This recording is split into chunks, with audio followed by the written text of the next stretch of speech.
Ready to unlock the power of teamwork on your LinkedIn company page. First, navigate to your LinkedIn company page. Make sure you are logged in as a super admin. Look for Admin Tools in the top right corner of your page.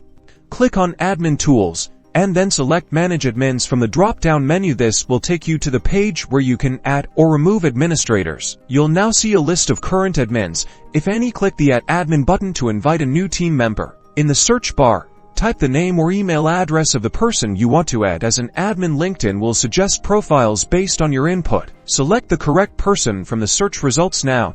Choose the appropriate role for them. Options might include super admin for full control, content admin for managing posts, or analyst for focusing on insights. Once you've selected the role, click Save or Assign. LinkedIn will send an invitation to the person you added, prompting them to accept the admin role. You can revoke access by simply clicking on the Remove button next to the name of the user in the Manage Admin section. Now you're all set to collaborate effectively and supercharge your LinkedIn presence.